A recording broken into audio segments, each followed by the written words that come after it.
I actually was gonna go out, just chill with Jared, Juice WRLD, obviously, for people. And how did you start understand. talking to him? Well, that was, like I said, I would go chill, do this, do that, whatever I wanted. And he was like, oh, well, I'm in Rhode Island. And I'm like, well, fuck it. I have family out that way. And this is like within the first couple months of him even having like music videos out, right? Like he's still very early, right? See, I didn't know. At that point, I was like country music. Like Really? I listened to everything.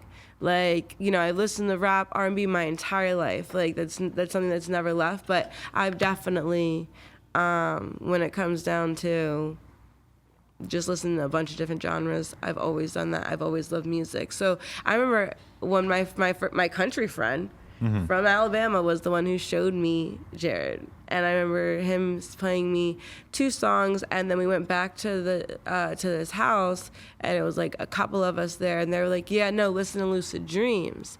And I remember sitting there in this guy's house, like watching this video, and I'm like, whoever the fuck this kid, like I couldn't even make out his face or who he was, right? I was like, I don't know who the fuck this kid is, but because I don't know what version I was watching of this shit, because it was so new. You know what I mean? Like, I was like, this is, if I made music, like if I knew how, like if I didn't sound like Fran Dresser, like this is what I would do. Like I would make music in this sense, like you're mixing a bunch of genres together and being so good at it, and me at that point not even knowing his talent yet, just like really hearing what you put together, not knowing if you sat down with writers, if you did this, if you did that, what you did in your process of recording, which doesn't matter what you did to make your art, because everyone makes art differently, but Jared's way of making art, as you have seen, it's profitable. It's like he's a prophet with that shit. Like that shit's not even fair. Right. It's like us breathing. Yeah, I mean, that's the one thing that like, collectively everybody who ever was around him in the studio pretty much agreed he was the best that they ever saw in the studio. When it comes down to Jared in the studio, it's like putting it's like putting fish in water. Like he's in his element to the point that he's just breathing, and it's amazing us. But okay, how do we get from you seeing his music video to actually being around him and meeting him? So I saw his music video, and I was like, I'm going to play this shit. I don't care what studio I'm in, who I'm around, like I'm playing this shit. I was working at the club. I made them play like this. I was like, this shit is so fire. Like, this is going to be huge. And then I remember messaging him, and I had messaged him, and I was like, hey, I don't know, because when I did, he had like barely any. He had like, I wouldn't let anyone add. I didn't like social media. You know what I mean? So I remember being on his social media. I'm like, you have no followers, like for people that I would normally like be like, is this your song? I thought it was like a fan page, but it was actually, he was just that new that like no one knew him yet. And I'm like, I remember being like, I don't know if this is your like real page, but like whoever the fuck this Juice WRLD person is fucking fire. Like this music is like, keep it up. Like don't fucking stop. This shit's so good. And I played it everywhere, and then it was like 3 months later, everyone was like, yeah, this shit's fire. And like on the radio, it's everywhere. And then, but in that process, obviously we kept up and just would talk to each other here and there. And then as time went on, he would go ahead and talk to me more about what he was doing when it came down. Like he's like, I'm upset. And I'm like, okay, what's up? You know what I mean? You're not used to guys like, hitting you with shit like that? Yeah, no, I'm not. I'm like, bro, what do you mean? And then he's like, da-da-da-da. And I'm like, bro, you're just having a panic attack. Like, sit down. Like, he's like, what do you mean a panic attack? Like, no one knew around him what he was going through. And I'm like, man, bro, you just got to lay down. Like, you got to just, right. put your hands in some, like, cold water with ice. Like, lay down. Like, I mean, just give him, like, tips. I have anxiety. I have things like that. Like, a lot of when it comes down to that mental health. But I'm very aware of it. So I make sure that I have things that I would need for that. Or if I'm like gonna pass out, I'm gonna go ahead and I'm like, Adam, get me this or get me that. You know what I mean? I'll like freak out and like tell you what I need, and because I know. Where Jared had no idea. And the people around, and not all the people around him, but the people that were around him daily that you would think that was doing that for him or saying that, like, his friend or girl, whatever it is, someone should be there to be like, hey, this is cool. Like, this is what you should do if you're having a panic attack, not no, that's not real, or feel worse about yourself, or do it. Like, no, Right. no. So I ended up actually being just cool with him, super close with him. And we end up, like, he was like, hey, I'm by, da-da-da-da. I know you're from Jersey. I'm like, fine, cool. And my family's out that way anyway. I'll come see you. Dip, go see them, just smoke, chill, you know what I mean? And then fly home. No Right. big deal.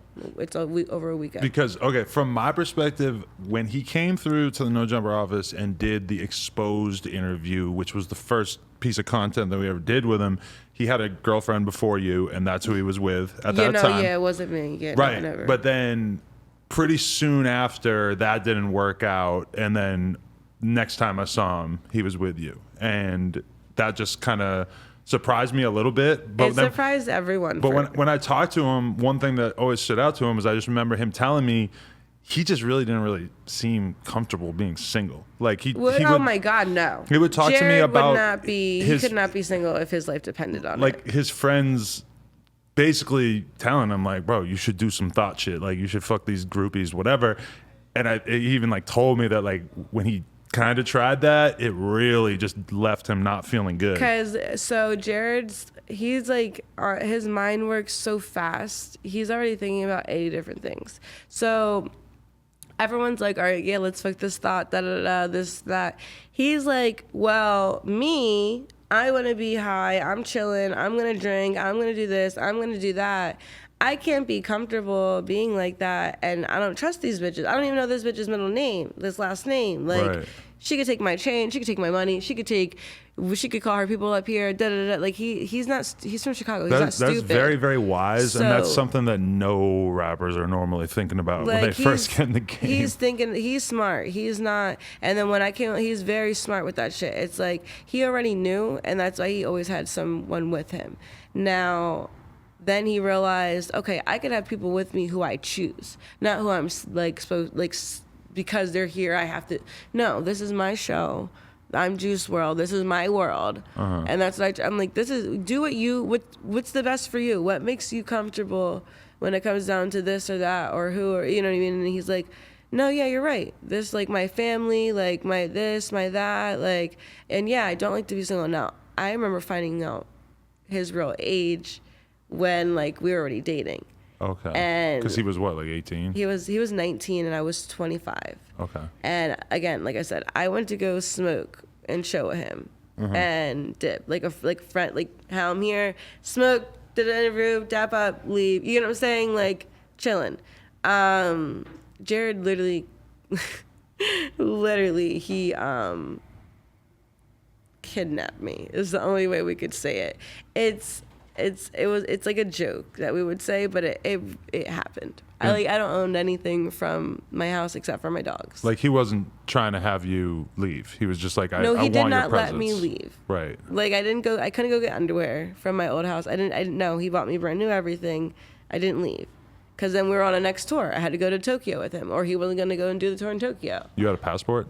He actually, for my passport, it was already on the way because I was supposed to go on a girls' trip. And he had someone call Canada, and then I had to call Canada and I'm talking to Canada. Like, I don't know. Like, just anyone, just the entire No, I'm talking country. to the country. I'm talking to Canada When right I now. remember crying about it, being like, Jared, is this real? And like, I was dead ass on the thing, like with Canadian, whoever support, blah, blah, blah, blah, blah, for getting my passport. Because he was like, she's going to get her passport tomorrow at 12. She has to be from 11 to 12. It was like overnighted. She has to have it then. She has to get a new license. So I had to go to the DMV at 8 a.m., get my license, wait for my thing in the mail, and then get onto my flight to where it crossed over to was in Canada.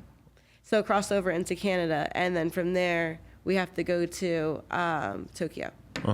And he like made all this happen. You could ask Peter. Peter literally, like, I think I have a video of all of us. Like, I'm on the phone. That's the thing is, he would call me 24/7. It would be 4 a.m. here, regular time there. I remember he was with Cole. Like, they were doing a bunch of videos, and I would have to be on the phone with him. Like, there's a video of him doing like zip lining. And I'm on the phone with him while he's doing it. Like like Pete's like, we need her out here. She needs to be out here. If she's not out here, he's not. And he wasn't. He like was not about. He was like, I'm canceling the tour, doing this and doing. I'm like, why? I'm right here. I can help you through it. What do you need? Like, what do you want to do? Like, That was his way of letting you know he really liked you. Was basically like, pretty I'm much not doing anything unless you come with me. Literally, that was it. And then I was like, okay, well, I gotta go. Found someone to watch my dogs, and then put them in training because they're like emotional support dogs, canine dogs, and then my one dog's a hunting dog. So they've gone through a lot of training. So they had 2 months of training for the canine stuff, and during that time is when I had gone and did the Nicki Minaj tour with him. So and then I came back from that, brought me my dogs to LA, and that's the only thing I own from my past life. Wow.